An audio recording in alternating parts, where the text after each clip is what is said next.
जी हाँ दोस्तों, तो क्या बीजेपी के लिए नीतीश ही काफी नहीं थे? अब तो पूर्व सीएम मांझी ने भी साहब की बढ़ा दी टेंशन। एनडीए में मानो आर पार, मांझी ने खोल के रख दी पोल पट्टी। दोस्तों, बिहार एनडीए में जो आग भीतर ही भीतर सुलग रही थी, क्या अब उसकी लपटें दिल्ली तक भी पहुंचने लगी हैं?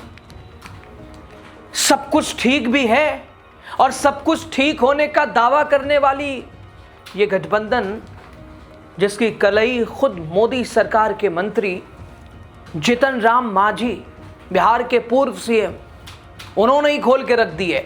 जिस मांझी को भारतीय जनता पार्टी ने अपने हिसाब का मोहरा और अपने बिसात का मोहरा बनाया, आज उसी मांझी ने अमित शाह और प्रधानमंत्री नरेंद्र मोदी, भारतीय जनता पार्टी के रणनीतिकारों की टेंशन बढ़ा दी है। दोस्तों, गया की धरती से मांझी का दर्द छलक पड़ा। उन्होंने सीधे तौर पर बीजेपी और बड़े सहयोगियों पर धोखाधड़ी का आरोप जड़ दिया। मांझी कह रहे हैं, एनडीए में सच बोलने वालों की कदर ही नहीं है। एनडीए में सच बोलो मतलब कोई पूछने वाला नहीं है। हल्ला करने वालों, झूठ बोलने वालों, इनकी बातों को सुन लिया जाता है। जो ईमानदार हैं, जो सच बोलते हैं और गठबंधन के लिए मर मिटने को तैयार, उनके लिए एनडीए में जगह नहीं है, कदर नहीं है। यहाँ झूठ बोलने वालों का दबदबा है, यहाँ भीतर घात करने वालों का दबदबा है, यहाँ शरीफों की जगह नहीं है। दोस्तों, क्या बिहार चुनाव के बाद मांझी को किनारे लगाने की बीजेपी की कोई पुरानी तैयारी है, कोई स्क्रिप्ट है? होगा ऐसा कुछ तो फर्क क्या पड़ेगा? या फिर मांझी ने अब आप आर पार की लड़ाई का मन बना लिया? आपको बता रहे हैं द राजनीति बिहार का आप खास सेगमेंट देख रहे हैं। मैं हूं आपके साथ यासूब रजा। दोस्तों, भारतीय जनता पार्टी की टेंशन बढ़ाने के लिए नीतीश कुमार क्या कम थे? नीतीश कुमार दिल्ली चले आए हैं। नीतीश के पीछे अब भारतीय जनता पार्टी के तमाम बड़े चेहरे भी अब दिल्ली पहुंचने लगे हैं। तो क्या कौन से खेल की सुगबुगाहट दिल्ली में तेज हो गई है? पटना से दिल्ली तक हलचल है। लेकिन इस बीच जीतन राम मांझी ने भी भारतीय जनता पार्टी एनडीए के हिस्सा रहते हुए साहब हलचल मचा दी है। एक तरह से जो दावे कर रहे हैं मांझी, उससे तो लग रहा है दिल उब चुका है, मन भर चुका है। कुछ सोच रहे हैं, विकल्प नहीं है। हो सकता है क्या? दोस्तों, बिहार की सियासत में खेल मानो अब शुरू हुआ है। एक तरफ दिल्ली में मुख्यमंत्री की कुर्सी को लेकर सौदेबाजी चल रही है, तो दूसरी तरफ एनडीए के अपने ही कुनबे में महाभारत छिड़ गई है। केंद्रीय मंत्री, बिहार के पूर्व मुख्यमंत्री जीतन राम मांझी, जो कल तक प्रधानमंत्री मोदी और अमित शाह का गुणगान किया करते थे, थकते भी नहीं थे गुणगान करते हुए, आज सुर बदले नजर आ रहे हैं। गया में अपनी पार्टी के सदस्यता अभियान के दौरान मांझी का सब्र का बांध टूट गया। पहली बार नहीं है दोस्तों, कई मोर्चों पर मांझी, चूंकि मांझी को दर्द इस बात का है कि चिराग आगे बढ़ गए, चिराग का दल और मांझी की पार्टी आज तक रजिस्टर्ड नहीं हो पाई। इसका दोष वो सीधे बीजेपी के ऊपर मढ़ रहे हैं। दोस्तों, भरे मंच से मांझी कह रहे हैं, जिसे सुनकर बीजेपी के चाणक्य कहे जाने वाले नेताओं के अगर कहें तो हालांकि फर्क तो कुछ खास पड़ना है नहीं, लेकिन मांझी ने साफ कह दिया कि एनडीए के तथाकथित बड़े भाइयों ने उनके साथ इंसाफ नहीं किया है। दोस्तों, मांझी का बयान उस अन्याय की तस्दीक करता है जो बीजेपी अपने छोटे सहयोगियों के साथ अक्सर करती है, फायदा उनका उठाती है और किस तरह का व्यवहार करती है। क्योंकि बीजेपी के सामने हर कोई नीतीश तो बन भी नहीं सकता। नीतीश बनने के लिए भाई साहब, और सब आते हैं बनने नीतीश के, नीतीश जैसा मोल भाव कर नहीं पाते हैं। और मांझी का दर्द सिर्फ सीटों का नहीं है, बल्कि उस उपेक्षा का भी है जो 2025 के चुनाव के दौरान उनके साथ हुआ है।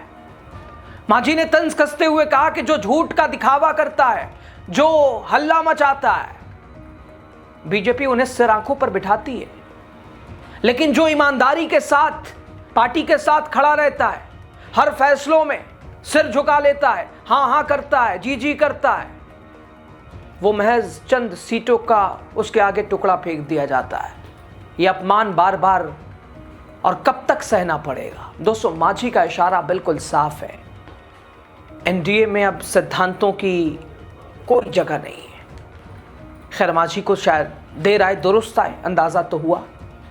वो कह रहे ब्लैकमेलिंग चलती है, उन्होंने अपनी पार्टी के कार्यकर्ताओं को आगाह किया, अब चुप बैठने से काम नहीं चलेगा। मांझी ने दो टूक शब्दों में कहा, जब तक बच्चा रोता नहीं मां दूध नहीं पिलाती।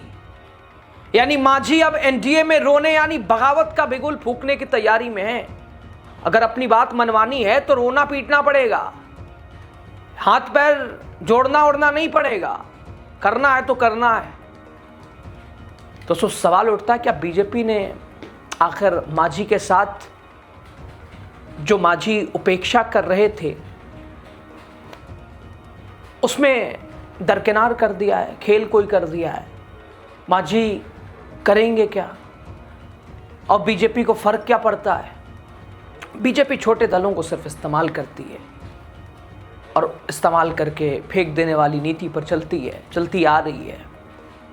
जिस तरह चिराग पासवान उपेंद्र कुशवाहा को पहले लगातार, क्योंकि उनमें कौन आगे कौन पीछे ये लड़ाई, उसमें तीसरे नंबर के मांझी भी हैं, तो चिराग पासवान ने तो बाजी मार ली, उपेंद्र कुशवाहा भी 2-3 1-2 के चक्कर में, लेकिन मांझी का दर्द पुराना है, दूसरा कोई विकल्प नहीं है इनके पास। दुख तो इस बात का है इनके लिए, कहां जाएंगे? दोस्तों, बिहार की जनता खैर देख रही है कैसे दिल्ली के इशारों पर बिहार के नेताओं को अपमानित किया जा रहा है। मांझी ने यह भी याद दिलाया कि उनकी स्ट्राइक रेट सबसे बेहतर थी, फिर भी उन्हें कमतर आंका गया। ये बीजेपी की वो पुरानी भूख जो अपने सहयोगियों को निकलकर खुद का विस्तार चाहती है। दोस्तों, मांझी का इसे क्या बागी रुख कह दिया जाए या उसकी शुरुआत, उसमें एक कदम।